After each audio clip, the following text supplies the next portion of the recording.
Good afternoon. Hope everybody had a nice Columbus Day. Got to take a little break. I'm sure you missed me. Let me start by saying that our hearts go out to the people of California who are enduring the wildfires taking place now. The loss of homes and burning of precious land is heartbreaking, but the loss of life is truly devastating. Last night, the President spoke with Governor Jerry Brown, and today he approved an expedited major disaster declaration for California, along with fire management assistance grants. The administration is working closely with state and local officials to ensure the people of California are receiving the support they need. Staying on the disaster relief front, I'd like to share some positive news from Puerto Rico and the U.S. Virgin Islands today. School resumed in the U.S. Virgin Islands this week. 7 schools opened today, powered by generators, and 11 more are scheduled to open next week. Additionally, in Puerto Rico, FEMA is hosting a jobs fair to hire 1,200 Puerto Ricans to help with the relief efforts and boost the local economy. The road to recovery is long, and there is so much work left to do, but the resilience of the people of Puerto Rico and the U.S. Virgin Islands continues to inspire us all. We will be with them throughout this entire process, and we are confident they will come back stronger than ever before. Over the weekend, we released the President's 3 primary immigration policy objectives, which should be included in any immigration legislation Congress considers. The President has presented common-sense immigration reforms with broad bipartisan support that finally puts hardworking Americans first. According to a recent poll, over 70% of the American people support more ICE officers and strengthening penalties against illegal immigrants who are repeat violators of our laws. 2 in 3 Americans implement a merit-based immigration system that looks out for working-class Americans, ideas that even Bernie Sanders has supported in the past. The President's priorities also include a southern border wall like what the Democrats voted for in the 2006 Secure Fences Act. These are not radical proposals. Many have gotten bipartisan support in the past. The Trump administration is ready to work with Congress to achieve these policy objectives and to ensure safe and lawful admissions, defend the safety and security of our country, and protect American workers and taxpayers. Today, the First Lady flew to West Virginia to visit Lily's Place, the nation's first nonprofit infant recovery center that also provides service to parents and families dealing with addiction. Lily's House treats infants for neonatal abstinence syndrome, which occurs when a baby withdraws from drugs he or she was exposed to in the womb before birth. According to the Government Accountability Office, an American baby is born with NAS every 25 minutes, and 40% of babies born addicted to opioids go into the foster system. Each situation is a tragedy, and the First Lady is doing incredible work to raise awareness about this important issue. Looking ahead to tomorrow, the President will continue his push to provide tax relief to hardworking Americans. He will be traveling to Harrisburg, Pennsylvania to deliver remarks. In attendance at the event will be hundreds of truckers. They keep our economy moving, literally, and they are excited about the President's tax reform plan, which will create more jobs and empower workers and families to keep more of their hard-earned money. Before I take your questions, I'd like to offer an invitation to all of the White House press corps to bring, on behalf of the President, the First Lady, and the administration, to bring your children to the Eisenhower Executive Office Building on October 27th to celebrate Halloween, where there will be lots of fun and I'm sure lots of candy so we can sugar your kids up and send them back home to you. And with that, I'll take your questions. John. Sarah, over the weekend, the President said that he wished his Secretary of State was a little tougher, and now today he is suggesting that Secretary Tillerson has a lower IQ than he does. So my question is, why would the President want somebody who he thinks is neither tough nor particularly smart as a Secretary of State? The President certainly never implied that the Secretary of State was not incredibly intelligent. He made a joke, nothing more than that. Well, he has full confidence. Tougher. He has full confidence in the Secretary of State. They had a great visit earlier today, and they're working hand in hand to move the President's agenda forward. Matthew. Thanks, Sarah. Over the weekend, Senator Bob Corker called the White House an adult daycare center, said the President could lead the country into World War III, and said that, quote, "He concerns me, he would have to concern anyone who cares about our nation."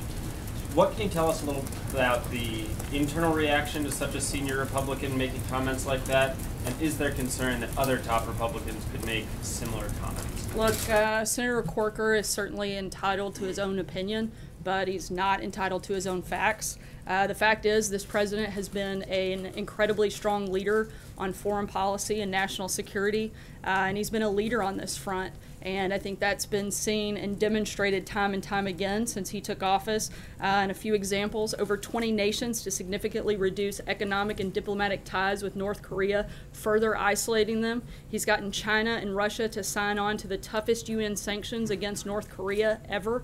His new strategy is destroying ISIS. We have tremendous battlefield gains throughout Iraq and Syria. With Europe, he's gotten more NATO allies to pay their fair share, and he's strengthening that alliance. We're also exporting energy like coal and natural gas to Eastern Europe. His vision of principled realism is creating calm around the world and defeating our enemies. Again, Senator Corker may have an opinion, but the facts certainly don't lie. The president's been very successful on this front. John? Sarah, two questions for you, if I could. First of all, going into the weekend, the president sent his principles for the Dreamers legislation up to Capitol Hill. Included in it was a provision for building the wall. The president had earlier said that he would do the wall at a later time, do the Dreamers first, with some security measures, and then do the wall later. Did he change the goalposts? No, the president simply stating his priorities for what responsible immigration reform should look like, and that includes those three big priorities. That's what he's promised Congress he would lay out. That's exactly what he did.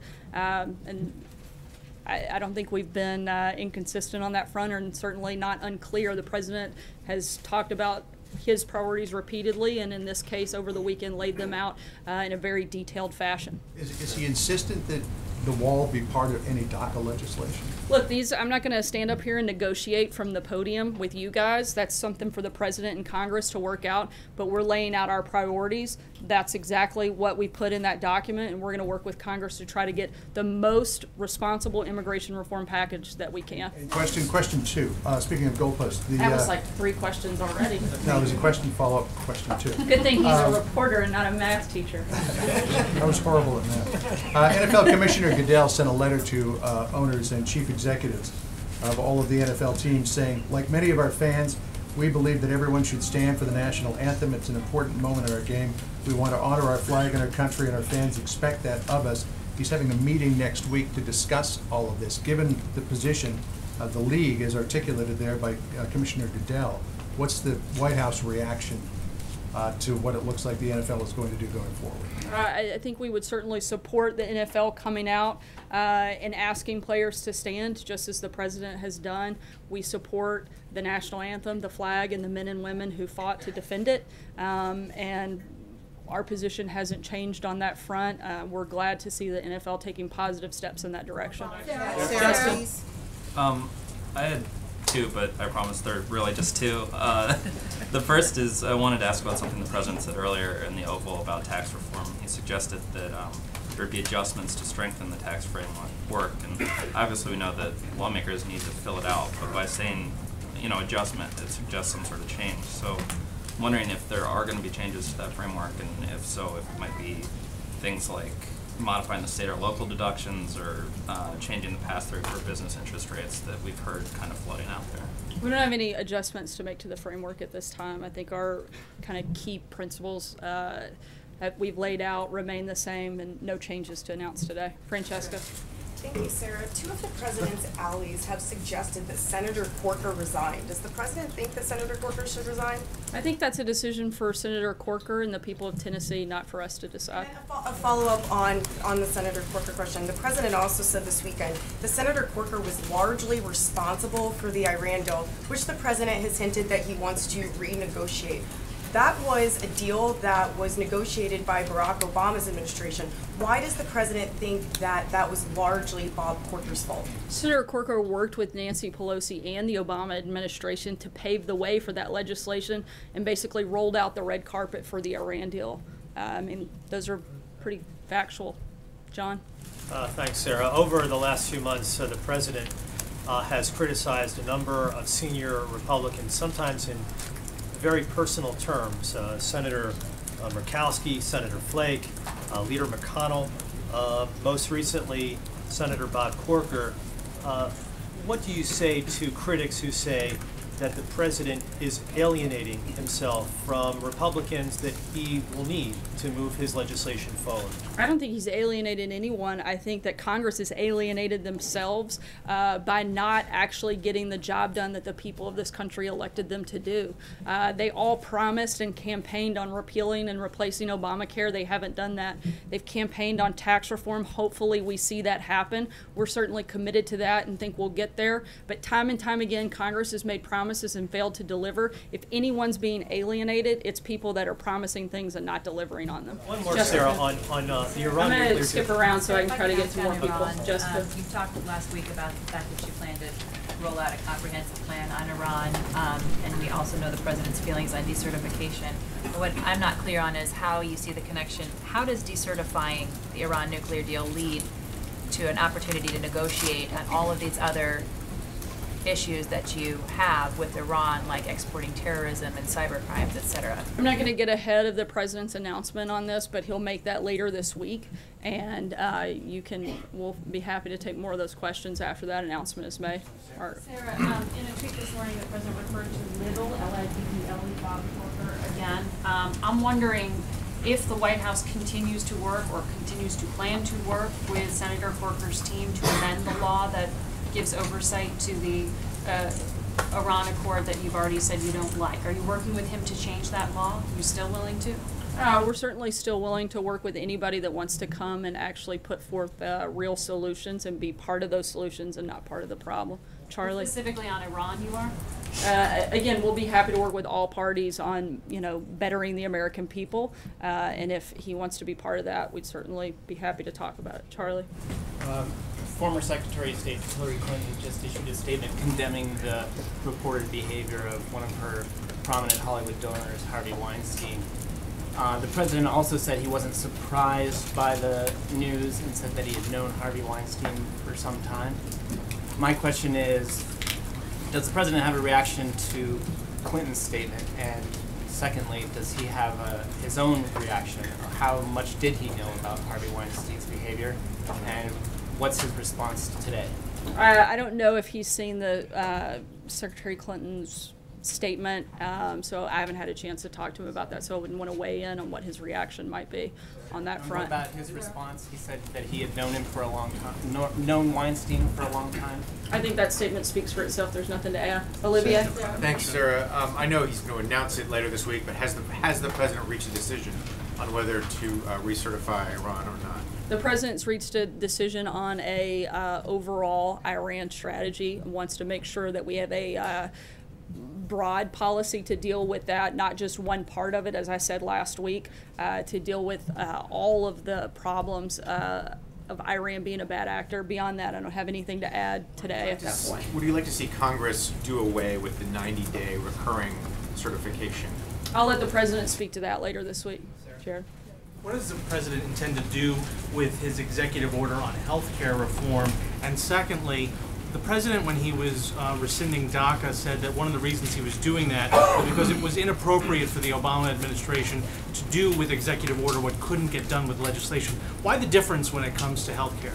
Look, I think that the American people have demanded something happen. They have elected a number of different people to Congress to deal specifically with this issue. You can see that reflected in the number of people that campaigned on that and later went on to win office. And due to Congress failing to act, it's no surprise that the president is going to try to take action to provide flexibility and relief to the many Americans who continue to suffer under Obamacare. I think that's a positive step forward, and we'll have more details moving forward. What exactly is this EO going to do? What is he going to try to do to try to improve? We've gotten some generalities from the president, but not a lot of specifics about what he can do with executive orders and why it might be effective when it comes to lowering costs. Again, the promises were pretty high, we heard. We're going to cover people and lower costs. To take action as much as we can to help provide that flexibility and that relief. That's what the president's going to do. He's going to make an announcement on that later this week, and we'll see that again by the end of Friday. John? Yeah, thank you, Sarah. 2 questions. The president said that Senator Corker asked to be Secretary of State when they met privately before he took office. That is almost historically unknown, that someone would actually ask for a cabinet position in a meeting with the president, at least in the 21st and 20th centuries.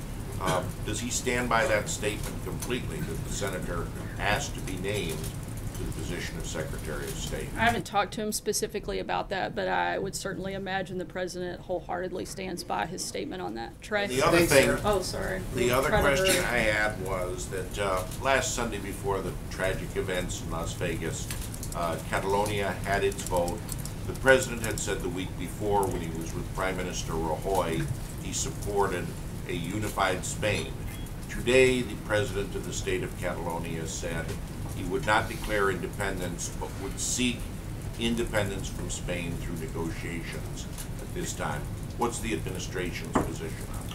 Our position hasn't changed, but we would, certainly welcome the president of Spain and conversations between us and them and moving forward. But we haven't. There's nothing different from what the president said when he was here a couple weeks ago. So you welcome talk with Catalonia and Spain? I think that's up for the people of Spain and Catalonia to decide. But our position is still consistent with what the president said a couple weeks ago.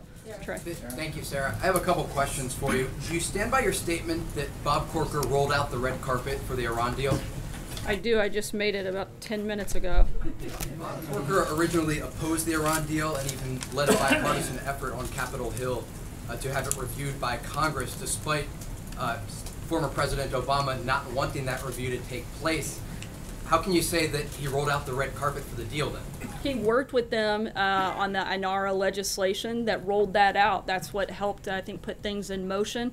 He may have voted against the deal ultimately, but he not only allowed the deal to happen, he gave it credibility. And I stand by my statement. And I have one quick follow-up, Sarah, on taxes. The president repeated this claim in the Oval Office today, saying we're the highest tax nation in the world.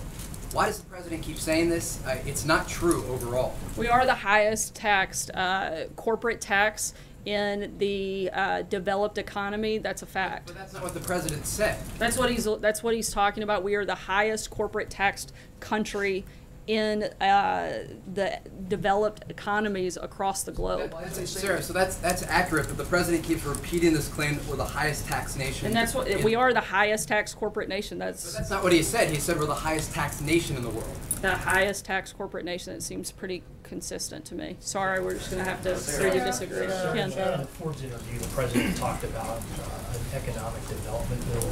Does he see that as a way to basically get tax reform through? Are they going to work hand in glove? We certainly want to move tax reform through. I think the president's position, American companies have been forced to send their operations and, more importantly, a lot of their jobs overseas due to decades of increased taxes and overregulation. In addition to historic tax and regulatory reform, the president's looking at additional ways to bring jobs and profits back to our shores. Sarah, the Chamber of Commerce said today that the White House is putting poison pills in the NAFTA negotiations to make them unpalatable. Does the president want these talks to continue, or does he want these harsher measures that the United States is proposing to end the talks? The president wants to continue the conversation, but the president's ultimate goal is to make sure that we get the best deal for Americans as possible, and certainly for American workers. He's been clear that he doesn't think the current structure is a good one, and he wants a better deal. So we're going to keep moving forward and see how these conversations go, and that's where we are in the process. What will he say to Prime Minister Trudeau about that tomorrow? I'm not going to get ahead of their conversations, but we'll have a readout, as we always do, about meetings as that. Jeff? Sir, how do you think these ongoing fights with Republicans on Capitol Hill help the president's agenda, tax reform first and foremost? The president's very committed to getting tax reform done. Look, he's calling on Congress to get their job done. They're on another vacation right now. I think that we would all be a lot better off if the Senate would stop taking vacations and start staying here until we actually get some real things accomplished. The president's here, and he's committed to working with them to do that. I think the Senate is working today, though, but how specifically does belittling the chairman of the Foreign Relations Committee help with tax reform? Because the president may need his vote on that. Well, look, and hopefully Senator Corker, who's been somebody who's consistently talked about being a fiscal hawk, was presented with responsible cuts, that he would certainly support those. Does the president agree one more? I just want to tie up a loose end from one of the president's tweets this morning. He said that the NFL is getting massive tax breaks. He called on Congress to change tax law. What specific changes was he calling for? The NFL claims it no longer seeks a tax-exempt status. Well, while the NFL may have given up its tax-exempt status a few years ago, it's been well documented that billions of taxpayer dollars continue to subsidize the construction and renovation of professional sports stadiums. If this industry is going to use money from American taxpayers to build the very fields they play on, is it really too much to ask that they show respect for the American flag at the beginning of the game? Why is it appropriate for the Vice President of the United States to spend taxpayer money to go to a football game where he's going to walk out if players take a knee, knowing that he would be taking that action? I think it's appropriate. The Vice President was invited and he attended that game. And I think it's always appropriate for the leaders of our country to stand up for the national anthem, to stand up for our flag, and to stand up for the men and women who fought and died for it. Taxpayer money be spent in that way, though? Clarification to Justin's question. The President said today that there would be adjustments made to the tax bill that is being worked on. You just said, though, that adjustments might not be made. The framework stands as is. So I'm curious as to... There's not a final piece of legislation, but our framework, he asked me specifically if our framework, our priorities would change. Our priorities remain the same, but the final piece of legislation hasn't been finalized. So this is a time of negotiation, but the principles and the priorities that we've laid out are not up for negotiation. So he was just specifically talking about the negotiation point versus big ticket items that may or may not be red lines, or what he may or may not move on? I'm sorry, I didn't hear the first part of your Just question. talking about basic negotiations and not necessarily top-end, top-level numbers that have already been laid out. Yeah, at this time, the President's laid out his principles, and those have not changed. That framework is still the same. In that Forbes interview, the President says he's not planning to fill some of the vacancies in the federal government because those positions are unnecessary. Is he comfortable with the level of vacancies in, specifically the State Department and some of the other cabinet departments? There are still some positions that he is working to fill, and a lot of individuals that are in the queue and going through the process, the vetting process that is very lengthy. Certainly want to fill some of the open positions, but not all of them. The President came to Washington to drain the swamp and get rid of a lot of duplication and make government more efficient. And so if we can have one person do a job instead of 6, then we certainly want to do that and save taxpayer dollars.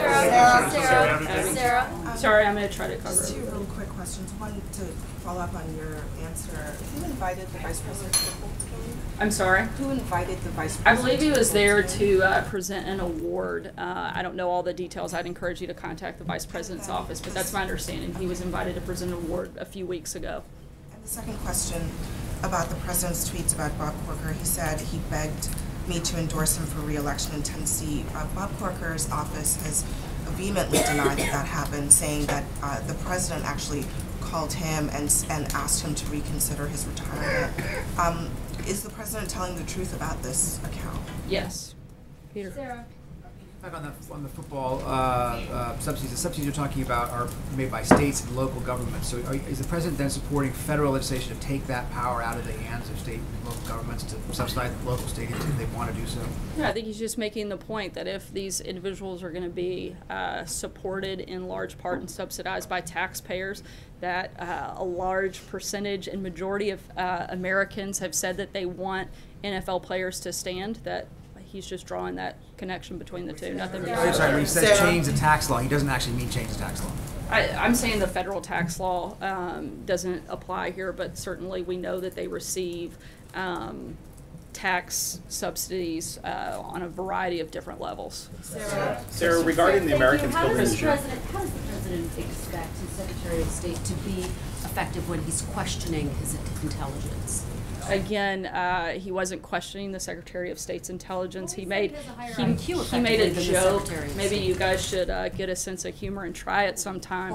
But he simply made a joke. He's been extremely clear time and time again, despite the fact that you guys want to continue to bring this up and create a story. He's got 100% confidence in the Secretary of State. He said it multiple times over the last couple of weeks, and we're trying to move forward and focus on the agenda while you guys want to move forward and talk about who likes who, when that's simply not what we're doing here. Sarah, one more question. Sarah, one more question. I'm going to go to Eamon. We're on a tight time here So, before the speaking of president. the agenda, the president in his Forbes interview earlier today said that he's got an economic development bill that he's working on. He said nobody knows anything about it, and that's the first time he was talking about it. It would have some kind of a carrot and stick approach for companies that left the United States. Can you tell us more about what the president plans and when that's going to happen, given that you've got immigration, tax reform, and a whole bunch of other things moving on the Hill? As I said a few minutes ago, that in addition to the historic tax cuts and regulatory reform, the president's looking at different ways that we can bring jobs and profits back to our shores. That's all I have on that front at this point. Also, the president's getting ready to have an event here shortly, so we'll end with that, but we'll be here the rest of the day to answer your question. Thanks, guys.